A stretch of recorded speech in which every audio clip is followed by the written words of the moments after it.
Bonjour à toutes et à tous. Du 8 au 11 décembre 2021, le Sofitel Ivoire d'Abidjan vibre au rythme de la 8e édition du Salon de l'architecture et du bâtiment de Côte d'Ivoire. Nous recevons sur ce plateau M. Olo Germain, ancien président des ingénieurs Conseil de Côte d'Ivoire et vice-président du Sénat en charge de l'aménagement des territoires et du développement durable. Bonjour Monsieur le vice-président. Bonjour madame. Bonne arrivée. Merci beaucoup. Pour commencer, qu'est-ce qu'un ingénieur conseil? Alors, un ingénieur conseil, d'abord, c'est un ingénieur, quelqu'un qui a fait des études supérieures d'ingénierie, génie civil ou bâtiment. En tout cas, en ce qui concerne le génie civil ou le bâtiment. Parce qu'on peut être ingénieur conseil en foresterie, on peut être ingénieur conseil en chemin de fer, mais là, il s'agit de l'ingénieur conseil en bâtiment et en génie civil. Donc, c'est quelqu'un qui est ingénieur de formation, qui a de l'expérience à vendre et qui peut expliquer à son client les rouages du métier et défendre son client dans le milieu professionnel. Et quelquefois, il joue le rôle de l'AMO, c'est-à-dire il est maître d'ouvrage, assistant maître d'ouvrage. Donc c'est un professionnel de haut niveau. Très bien. Merci Monsieur le Président pour cette précision. Le thème de cette 8e édition d'Archibat est la fabrique de la ville aux professionnels. Alors, quelle est la place des ingénieurs conseils dans le développement de nos villes? Alors, le thème est judicieux. Il faut d'ailleurs remercier le Conseil de l'Ordre des architectes d'avoir choisi ce thème parce qu'il s'agit de vie. Or, la vie, on ne peut pas confier la vie à n'importe qui.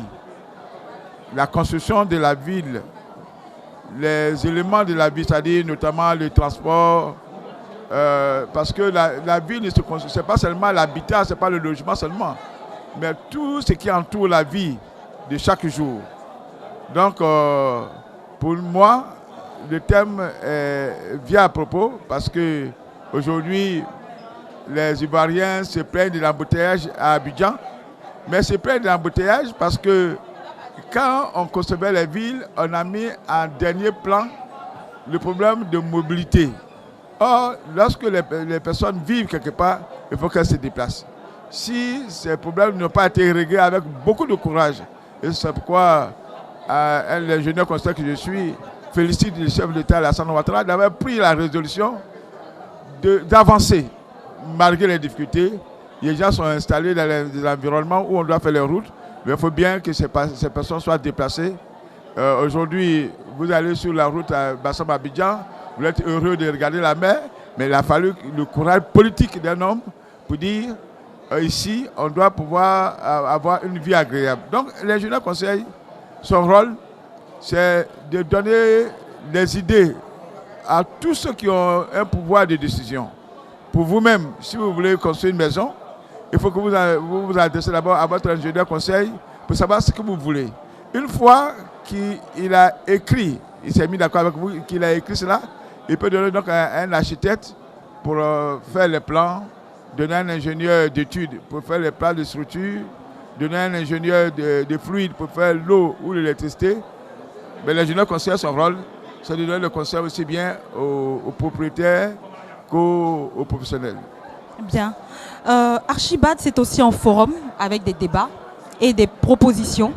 Alors, quelles sont vos propositions en tant qu'ancien président du Conseil des ingénieurs? L'élément fondamental qu'il faut, c'est la formation. Parce que Archibat, c'est un forum pour tous les professionnels.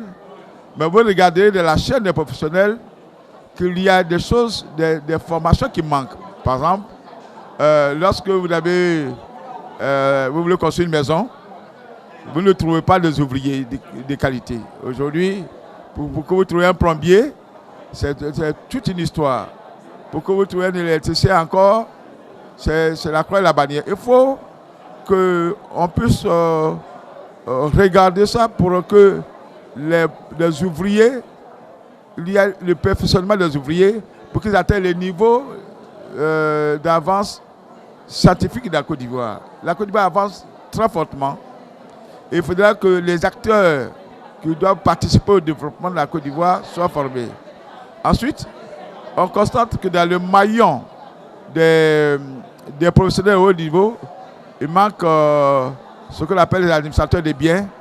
Si vous construisez votre maison, que vous voulez mettre en location, ce n'est pas sur les panneaux de bois ou bien les affichages de la rue que vous devez vous adresser pour mettre votre maison en location, mais c'est des administrateurs des biens, des gens qui ont fait des études supérieures juridiques et qui connaissent le milieu du bâtiment à qui vous devez confier vos maisons. Donc, dans les niveaux supérieurs, il manque cela. Je crois que aujourd'hui, il y a l'école supérieure de profession immobilière qui a commencé. Il va falloir multiplier ces centres de formation pour que toute la chaîne soit bouclée. Parce que ceux qui investissent son argent, il faut bien qu'ils puissent faire retour sur l'investissement. Tout à l'heure, monsieur le ministre de la Construction a parlé aussi du système de contrôle des bâtiments.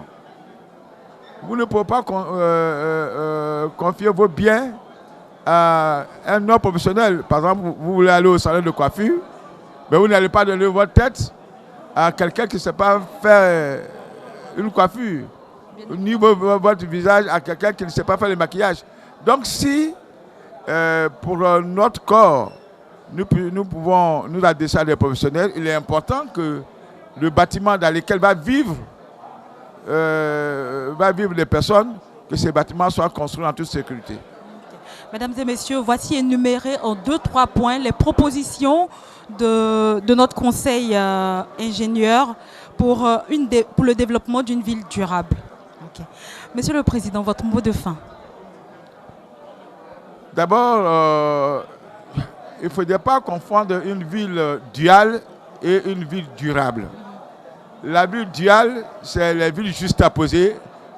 Le monsieur, il habite une grosse villa. À côté de lui, il y a quelqu'un qui habite une baraque.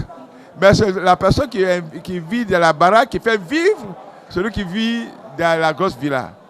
Donc, il faut partir seulement et comprendre qu'il y a une nécessité absolue de trouver des logements pour les personnes non bancables.